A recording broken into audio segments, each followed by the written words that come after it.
Here at Amy's Carpet Care, these two buffers and floor machines, we call them swing machines, they give us the most trouble with our handles. And so I'm going to run you through a brief tutorial on how to adjust the handles so that they don't get stuck and that you're able to do some quick maintenance on your own when the handle feels a little tight. And your toolbox, this is kept in the van, and if you open it up, inside are tools that you can use on the job.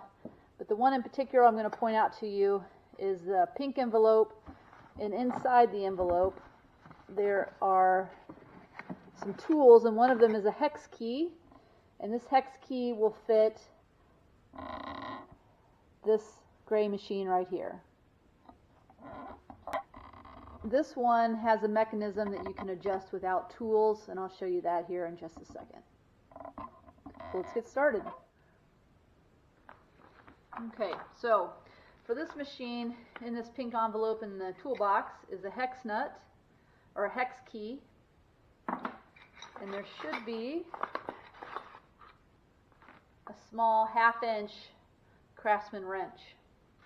And so what we're going to do is this wrench fits this nut and it fits this one, and this hex key here fits the right side of the machine and the bottom bolt. So that's where that fits. You can see that it's turning right there. So the one thing that we have trouble with is this mechanism. It's locked, and then when it's unlocked, the lever won't release. And so what the problem is with this nut and bolt down here, it needs to be loosened. And so in order to loosen it, we need to get this out of the way. And we put our wrench on and our hex nut, and all I want you to do is just loosen it, lefty-loosey, righty-tighty. You loosen it by turning it left just a little bit until you feel it release. And it's still not coming.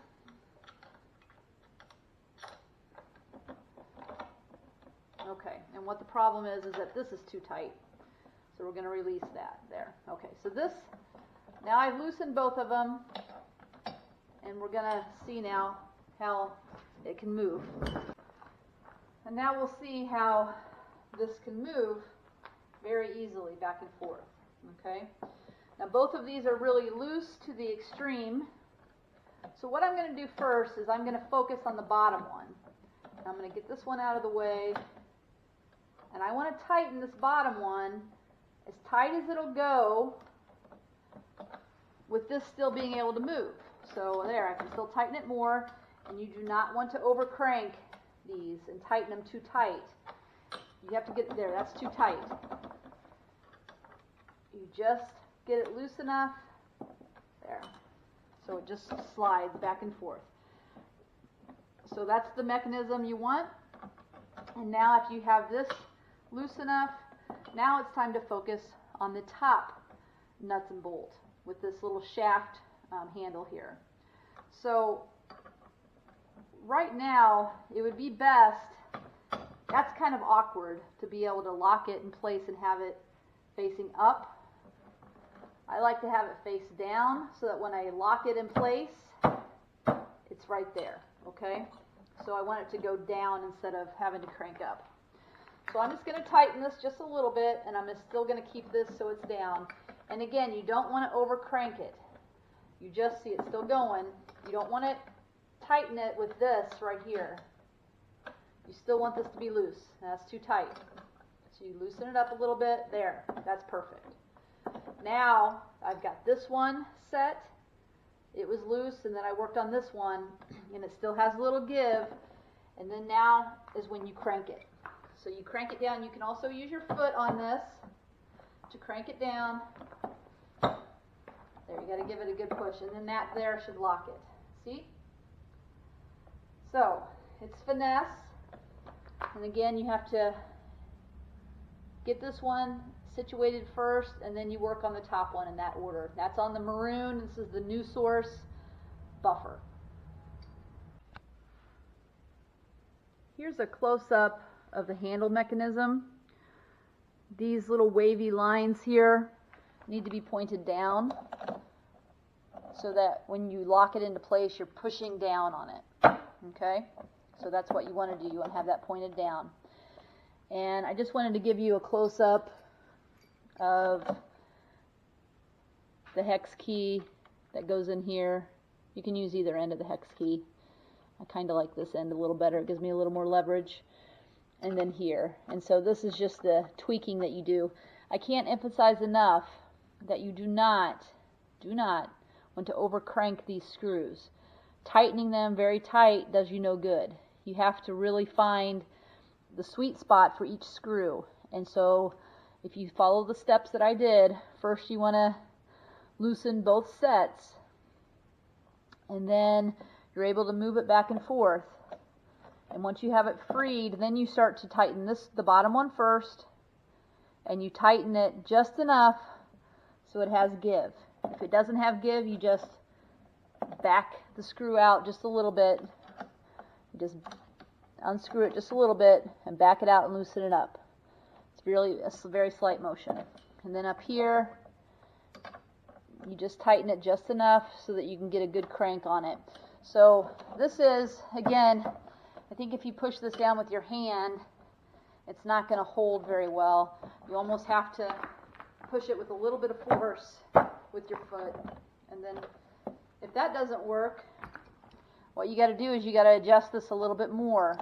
Okay? So I'm going to adjust it a little more, maybe a little looser.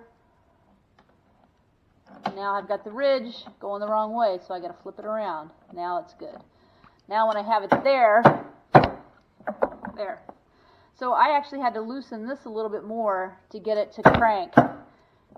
And now it's good and tight, and you should be ready to go to your job. And last but not least, when you're done adjusting the buffers of the handles, put the hex key and the wrench back in the pink envelope and put it back in the toolbox. Make sure the toolbox is locked up, put it back in the van so that you have it on the job when you need to make fixes on your own. All right? Thanks a lot. Good luck. Here is our bumblebee buffer, the Koblenz with the black and yellow. And its locking mechanism is different. It's got this star handle, and then it has the crank that we just saw on the other buffer. So when I walk up to this initially, I see all kinds of wrong.